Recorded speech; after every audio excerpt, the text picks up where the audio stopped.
आपण पाहत आहात तेज तुफान न्यूज, न्यायिक व निर्भीड बातम्यांचे सर्वांचे आवडते नेटवर्क.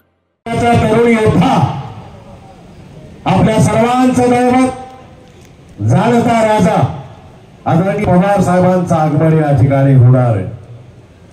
मागच्या 8 दिवसापासून कण्हेरी गावापासून बारामतीतल्या सुरू झालेल्या दौऱ्यापासून मी साहेबांसोबत आहे आणि संबंध महाराष्ट्रात एकच चर्चा आहे की यावेळी पवार साहेबांच्या विचारांचं, माननीय उद्धवजी ठाकरे यांच्या विचारांचं, माननीय राहुल गांधी यांच्या विचारांचं महाविकास आघाडीचं सरकार या महाराष्ट्रात येणार ही काळ्या दगडावरची पांढरी रेघ आहे.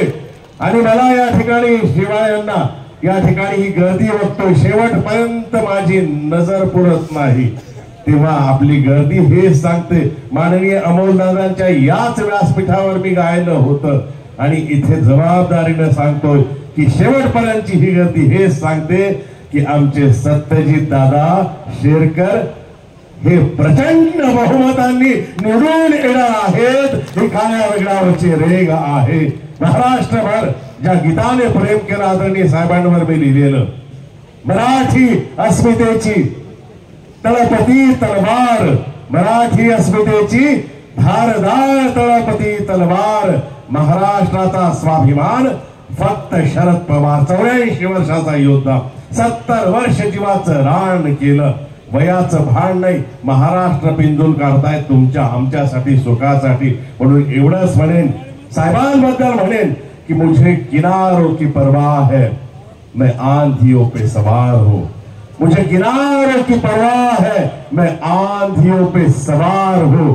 मेरे लड़ने की कोई उम्र नहीं है, याद रखना मैं शरद पवार हूं, मैं शरद पवार हूं. एकदा जरा सर्वांनी घोषणा देत, गगनभेदी घोषणा देत, रामकृष्ण हरी, रामकृष्ण हरी.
लोकसभेच्या निवडणुकीत 10 पैकी आमचे 8 जागांवर दणदणीत खासदार दिल्लीच्या तख्तावर गेले. महाविकास आघाडीने 31 जागांवर विजय मिळवला आणि महाराष्ट्राने दिल्लीच्या अदृश्य शक्तीला हेच सांगितलं की बाप आखिर बाप होता है. नाद कुणासोबतही करायचा, नाद कुणासोबतही करायचा, पण आमच्या साहेबांसोबत नाद करायचा नाही. रामकृष्ण हरी, रामकृष्ण हरी.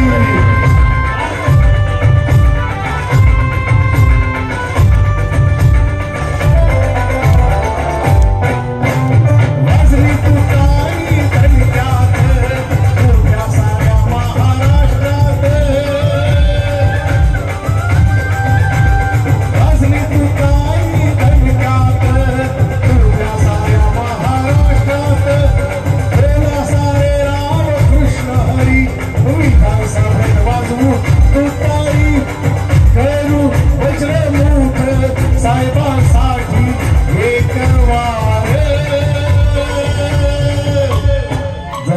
शेवटपर्यंत आवाज येऊ देत.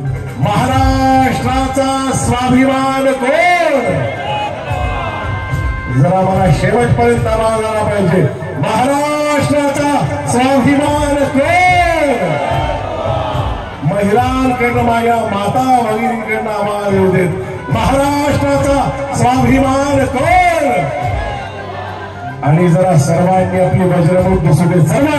सर्वांची दिसली पाहिजे साहेबांसाठी. महाराष्ट्राचा बुलंद आवाज,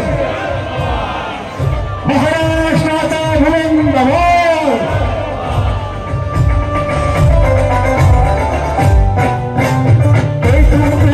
आज सारे सरसर का तुमसे रखते,